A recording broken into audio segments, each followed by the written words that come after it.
And so the topic of today's talk is about, are your efforts going unnoticed in the workplace? So this is something I'm going to talk about today and share with you some things that you can do to be able to stand out and be remembered by the right people, the decision makers, the hiring managers, for the right reasons.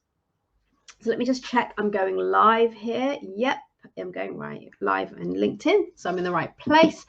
And as I do, say hello, let me know where you're watching from, and also ask any questions around career advancement and personal branding. So I did take a break during August. I needed to step away. It's been a number of months, actually, in fact, 2.5 years since I left my career to run my own coaching practice. And it's been quite intensive. So I took some time off during August, which is why you might not have seen me here for a while. So I'm back with loads of energy, excited to serve you, to support you, and to answer any questions you might have around personal branding and advancing your career. So today's topic, as I said, are your efforts going unnoticed in the workplace? Lisa, hello. Great to have you here. Thank you for hopping on. And it might be for you that you've had a summer break, you've changed role or employer recently, or maybe you're looking to think ahead about planning for the rest of the year or into 2022. So you're entering a new season, new quarter at work perhaps, and you might be thinking as you go back, well, what has changed? What is different here? Other than the obvious, the impact of the pandemic, and maybe you're working from home or remotely more often, going into the office less, seeing less of your colleagues. So what has changed for you? What is going to be different? And then the big question I want you to consider is, will I get noticed? So are you going to be noticed in the workplace? Will I get recognized for that promotion or that pay rise that I've worked so hard for? This is a question that you may be asking yourself. Perhaps you've been working really hard and striving towards moving up the ladder over the last 18 months, and it's been very difficult for everyone. So what are you going to do to get noticed? How are you going to be standing out? Or will you remain potentially inconspicuous in the workplace, whether that be whilst working from home or returning to the office? Which one is it going to be for you? Because like many people in the workplace, sometimes you can feel like you're just another number. I was that person very early on in my career where I worked really hard. I kept my head down, didn't make myself known, and started to feel like I was just another number because I wasn't getting noticed. I wasn't getting recognized. It was only when I had a conversation with a manager who then shared with me that I have the potential, I have the capabilities to move up, but actually people don't know who I am, what I'm about, what I'm doing, and I need to make myself known. So I've actually delivered a TEDx talk on this. And again, Sharon, my VA, is going to pop a link to that in the comments. So do feel free to check that out after the live, where you'll see what I've shared around that and the 3 things that you can do to really stand out and get recognized in the workplace. And we're going to talk about some of that today. So here's the thing. If you don't stand out, is this a problem? No, it isn't. Unless you're somebody who is wanting to advance your career, to move up the career ladder, to get promoted, to be recognized for your talents, your efforts, your experience, and to maximize your earnings potential. And therefore, if that is the case for you, then you cannot afford to go unnoticed. And managers, the decision makers, the hiring managers, they have a lot on their plates. They have the responsibilities and meetings, the day-to-day pressures, and therefore little time to go searching out the talent. So to assist them, you want to be able to stand out and to be remembered for the right reasons. So that when it comes to making those important decisions, whether it's the succession planning, the promotions, the pay review, the increases and bonuses, there's always a limited pot, right, for bonuses. So they can only give out to so many people. So you want to be top of mind in that decision-making process. So for you, how are you going to stand out? What can you do to stand out and to be remembered for all of the right reasons? So I'm going to share with you 5 things that you can do and start to consider. And if you're finding it overwhelming, simply pick one, because it might be that actually you're really good at some of these things, you do them already, but other things perhaps you haven't thought about yet, or you think you could do them even better. So if you've got a pen and paper to hand, grab that. You might want to make some notes. And let's kick off. So number 1, what can you do to stand out and be remembered? First of all, you want to get clear on your brand identity. So what I mean by this is your values, understanding your true values. And this is not just values in the workplace. This is values in your life, okay? Because you want to be showing up congruently, both personally and professionally. You want to understand who you are, and the values come with that. That will help you to get clear on that. And also what you stand for and what you want to be known for, so that you are aligned in your identity with the way that you show up consistently and in all that you do. And it also makes your decision making far easier when you're aligned and clear on your brand identity and who you are. So that's the first thing you want to consider. And then number 2 is adopt a winning mindset. And what I mean by this is to be able to show up with a winning mindset, to be able to look at, to shift your perspectives, to have a more positive outlook, to see the opportunities rather than the problems. And for me, mindset is the most important thing, because this is the one thing that can hold us all back from moving forward. So think about self-belief, confidence, a can-do attitude, the stories that we tell ourselves, the limitations that we set on ourselves. Those are self-imposed. So what can you do differently to let go of those in order that you can almost, the way I see it and my experience of it, is create freedom for yourself, so that you have a world of choices in front of you and you can achieve whatever it is that you are striving for. And remember, it's different for each of us. What is success for one person might not be for somebody else. It could be very, very different. But it's about understanding what it is you want and understanding that you have the capability, you are good enough, and you can achieve that. And a big part of that comes from your mindset. So this is a big area that you want to focus on, you want to work on, and you want to hone. And then number 3 is presence. And this is about making an impact. Think about non-verbal communication, because this far outweighs what you actually say. And this is about the non-verbal communication, the way that you show up, for example, your body language, your gestures, your eye contact, smiles, just the way that you carry yourself. When somebody looks up as you walk into the office, how are you carrying yourself? Have you got that air of confidence, of certainty in yourself, of knowing, being in control? How are you showing up? Become more aware of that. Practice in the mirror if you have to see how you walk, how you carry yourself when you're speaking to someone.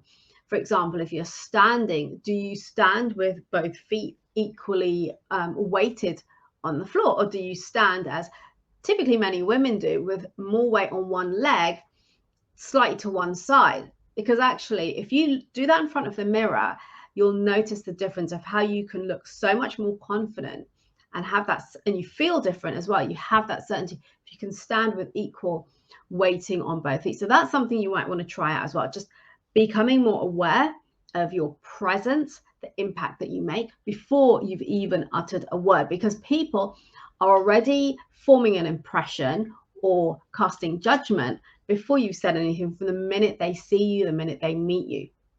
And by the way, please don't feel that if you're already well established in your organization, the place that you work at the moment, that cannot change. Because if you feel right now that you're not doing this and you can do so much better, and that right now the perception that people have of you, for example, is that you maybe lack confidence, you don't have that certainty in yourself, or that you feel you're not good enough and people are sensing that, whatever it might be, you can shift that perception.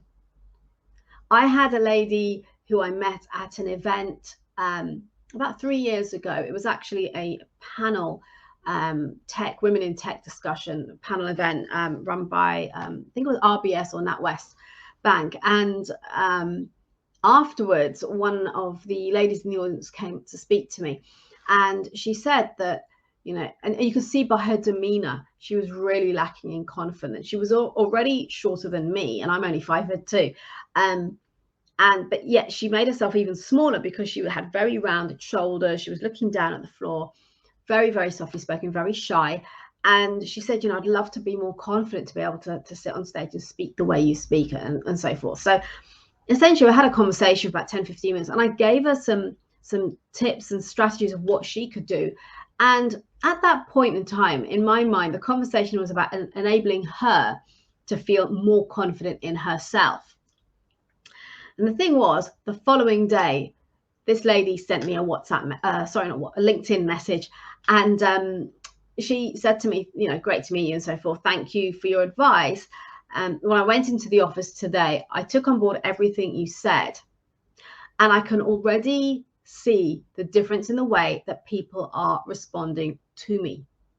So this isn't only about you feeling better in yourself and feeling more confident and showing up more confidently, but it's also about how you will shift the response of other people towards you. Wouldn't that be an amazing place to be? So give some thought to this and become aware of how you are showing up at the moment, your presence, your non-verbal communication, and look at what you can do to work on that. And then thirdly, you want to be communicating effectively. Now, that might sound like a really obvious statement, but you'd be surprised how many people don't place emphasis on this. So what do I mean by this? What I mean is being present, fully present with other people. So when you're in conversation with someone or you're listening, be present with them. Don't be thinking about your weekend plans or scrolling on your phone, checking your watch, looking over their shoulder, whatever it might be. You want to be fully present with that person, because you will naturally build a deeper connection with that person without them realizing what it is you're doing. So be present with people. And it also means listening intently. So you're not listening to respond, or you're listening so that you can learn, you can understand. And by doing so, you will naturally find that you know how to respond at the end of a sentence, of a conversation, rather than being in your head and thinking, oh my God, what am I going to say to this? And start thinking about and planning when you don't need to. You really don't need to. Don't put the pressure on yourself. Let go of that pressure and just listen intently to learn to understand and be fully present with that person. They will have a whole different experience of that meeting with you, or that interaction with you. And as I said earlier, one of the big things about personal branding is it's about how you make other people feel, because that is what they will remember.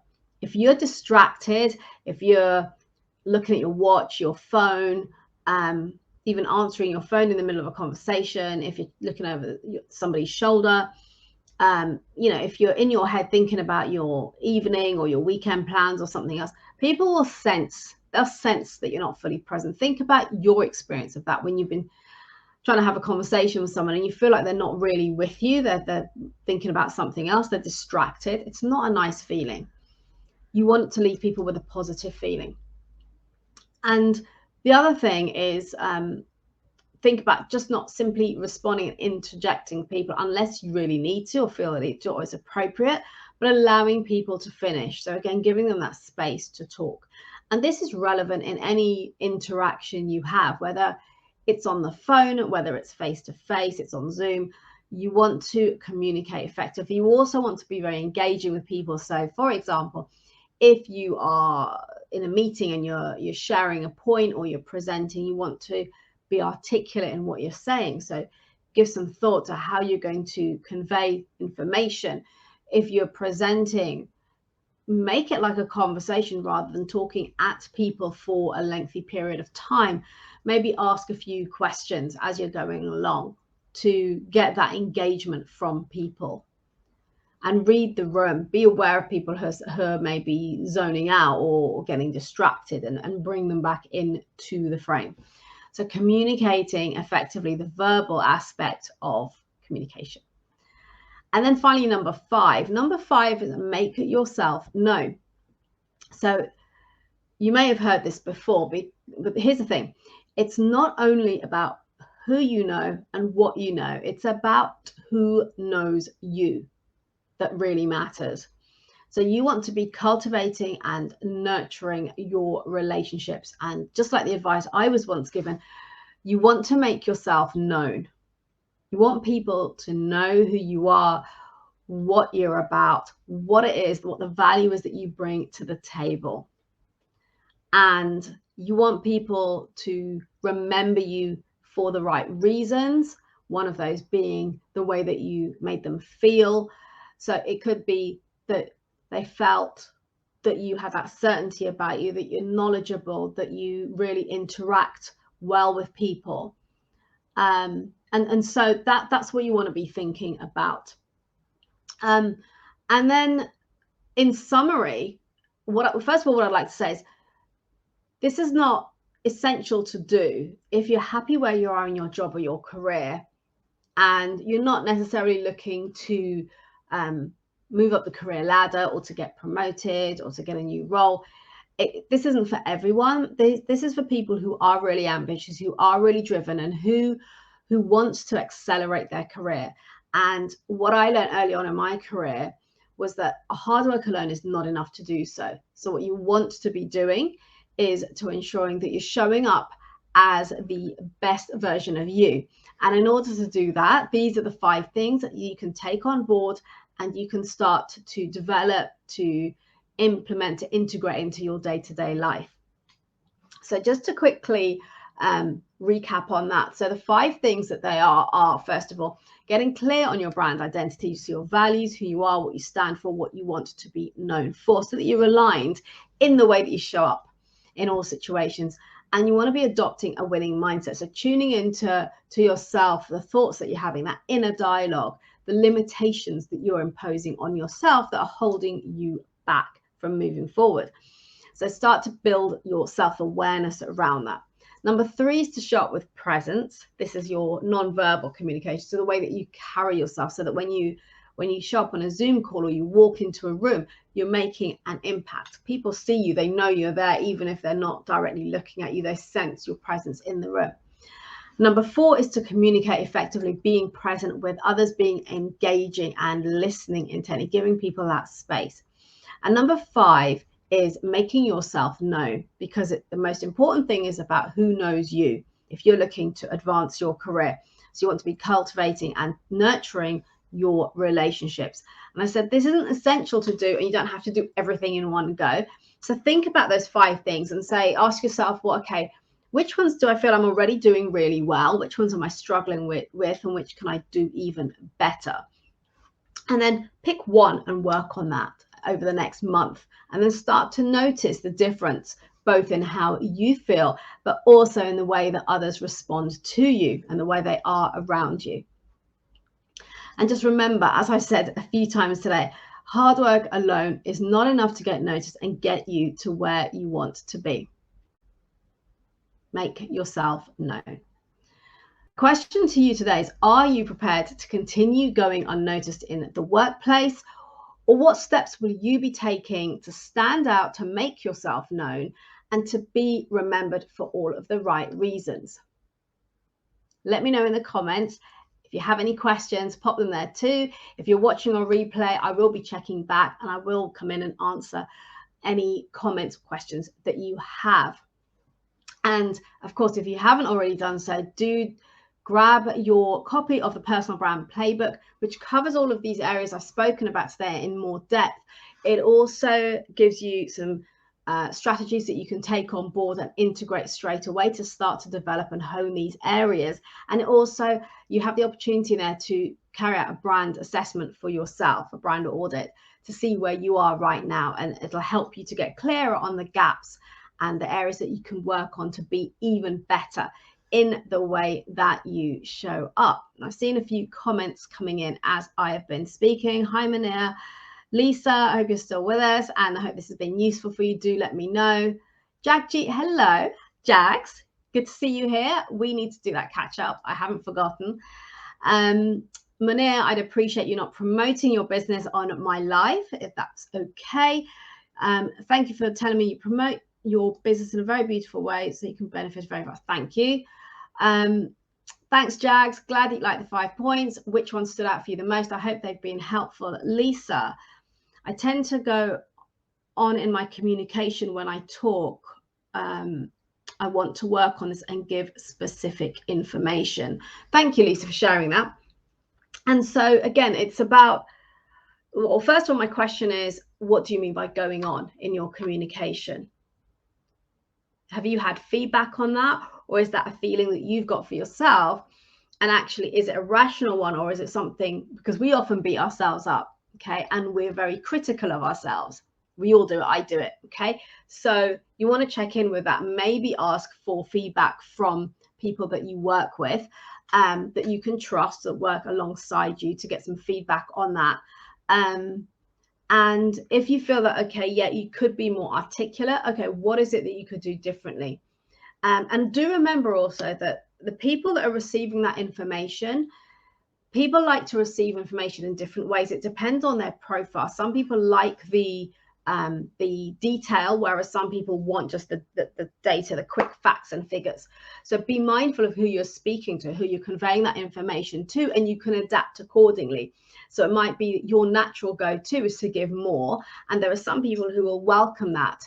And yet there are other people who don't want to hear it all the noise. They just want, like, just give me the 2 points and be short with it. So in that case, it's about just taking a step back and thinking, what is it they need to know? So think about who your audience is and what is it they need to, how do they like to receive that information, and then hone it accordingly. So I hope that's helpful. Do reach out, ask me any other questions if you want some more help on that. I've had feedback that I go on a bit. People want an elevator pitch. And again, it depends on context. So again, you want to think about your audience and what it is you're sharing. So you can start with high level. If you're sharing data, factual information, maybe go for the high level and then ask a question. Who would like to know more about this? If you're in a presenting context, for example. So I'm not sure the context you're referring to. That would be enable me to assist you more. And by all means, if you want to reach out and have a chat, please DM me, Lisa, and we can hop on a call and have a chat around that. So I hope that's been helpful. Jags, the link to values and being known really stood out. I have to run, but catch up soon. Thanks, Jags. I will catch up with you very, very soon. And that's a really good point. Being known. It is about, not just about who we know, because years ago I used to hear networking it's all about who you know. All it isn't, it's about who knows you. You need to get out there and make yourself known. And it's not just about your online personal brand. I talk primarily about your in-person brand, about showing up in person, whether it's on a Zoom call or phone or in person, and how you're interacting and engaging with people, because I feel that's where your personal brand begins before you even start thinking about what you're putting out online.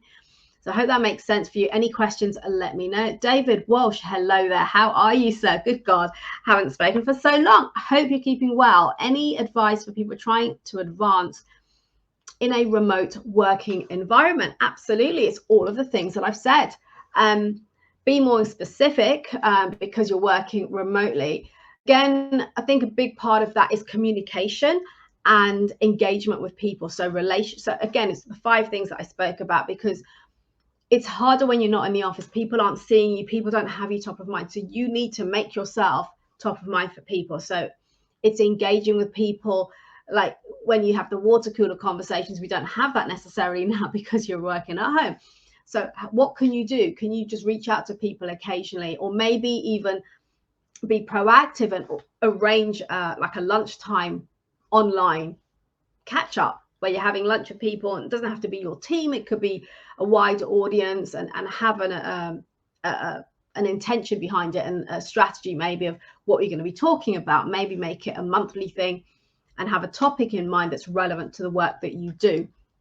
So engagement, reaching out to people, and even like your managers or people that are persons of influence, people who are decision makers, or hiring managers, people that you want to know about what you do. You want to keep that engagement frequent and active. So it could be, for example, and again, as I was saying to Lisa, you want to check in with your audience. So if you think, let's say, about your manager, how do they like to receive information? Are they quite, they're always really busy and they just want to hear the very high level detail? So then maybe you arrange a 15-minute check-in call with them every couple of weeks. Or if there's someone who would rather read something first, send them an email, but make an agreement with them or ask them, you know, I want to have that engagement with you on a regular basis to check in. What can I do that will fit in with your commitments, your responsibilities, and agree something that's a little bit informal, but also now you understand what works best for them, because some people want information in written form, some people would rather just hop on a call for 5 minutes. So a big part for me of working remotely is you want to stay in front of people, and what can you do to make that happen, and who are the people. If I take a step back, one of the things is identifying the people that you want to stay in front of, and it doesn't have to only be like managers. It can be, you know, people in other teams that you work with, whether it's internal clients, external clients, people in your team, people that you work in different teams, but you come together to work on similar clients or projects. Think a bigger picture. Who are those people that you want to keep connected with? How can you maybe arrange monthly lunch online that you can get together and just have a chat while you're having your lunch? You know, it doesn't have to be anything formal. And actually, people want that connection. Here's the thing to remember: people really do want that connection. So David, think about that as well. You know, how can you be seen to be the person who's reaching out to others? Because that will also make a big difference in how people perceive you, that you're making that effort. So connection with people is huge. Communication and the way that you're communicating with people is big. And going back again to presence. So presence, when you're working remotely, is going to be on camera. So you want to, and I've talked about many a time before, but just to give a quick summary for you, and by all means reach out to me, David, if you'd like. We can happily get on a call with you, and it would be great to catch up with you too. So with Zoom, for example, which is what I tend to use, or Teams, you want to, first of all, you want to have your camera on. You want to be sitting upright. You want to be in the center of your camera. You want to make eye contact, which means, as I'm doing at the moment, you want to look at your camera, so that, particularly if it's a one-to-one meeting, but even if it's not, for example, when I'm presenting and I have a large audience on Zoom, I will check in on the camera. So if I'm looking at slides in that, I will still go back, as I am now, to looking at the camera when I'm talking, rather than looking at all the people on the screen. Now, it's very hard to do, and it's something that takes practice to not be, because you kind of want to, in person, we look at people when we're talking to them. So if you're in a room, you're looking around at people, whereas online, you want to be thinking about the feeling that they're experiencing as well. Hi, Renee, how are you doing? So you want to then think, okay, how are they going to feel good? They want to feel that you're really connected. So by creating the eye contact, by looking at the camera, so when they're looking at you on screen, they feel that you're looking at them, and it's a whole different experience. And more importantly, on a one-to-one call, but even if you're in a team meeting or you're presenting, you want to be doing that as well. So those are a couple of things around presence, is the way that you sit and the way you show up. Again, it's you know, sitting tall, making the eye contact, having some hand gestures. You want to have a little bit, you keep it within the camera, as I'm doing at the moment. You don't want to be out here because that's too big a movement. You want to stay around here as you're making any hand gestures. So those are just a few things to think about in terms of your presence on camera when working remotely. So I say those are the 3 things I would focus on. Obviously, we have mindset, we have your brand identity, which I've spoken about already, which is relevant irrespective of the context of how you're working at the moment. So I hope that's been helpful, David. Let me just go through these comments, and let's see. Lisa, okay, great. I will contact you. Thank you, Lisa. Yeah, do reach out and we can pop some time in the diary. Renee, hi, glad you popped on. Hope you're keeping well, and let's catch up soon. Manir, manage your business. I'm interested. Okay, Manir, let me know. Drop me a message and we can have a chat. David, well, sorry, clicking the wrong button. Good advice. Talk soon. Yeah, David, do reach out. It'll be good to have a chat with you anyway and just hear what's going on. As it's been a long time, as I said earlier, it's almost coming up to 3 years since I left Hewlett Packard Enterprise, and yeah, it'd be good to hear how you've been since then. So everyone, I hope that has been useful for you. if you have any more questions, as I said, on anything I've shared and you're watching, whether you're still here live or watching on the replay, pop them in the comments. I will come back and answer you. If you'd like more help, support and information, DM me and we can arrange a call. I'd be happy to have a chat with you. And as always, 12:30 every Thursday here live on LinkedIn. And I look forward to seeing you next week. In the meantime, remember to download your personal brand playbook if you haven't already, which goes into more depth than what I've shared today in this live about how you can stand out, how you can make an impact and be remembered for the right reasons. And until next time, remember to build your influence, to make an impact, and to be remembered for the right reasons by showing up as the best version of you. Take care, enjoy the rest of the week, and I will see you all soon. Thanks, David. Thanks, Lisa, Jags, and Renee. I'll catch you soon. Bye-bye.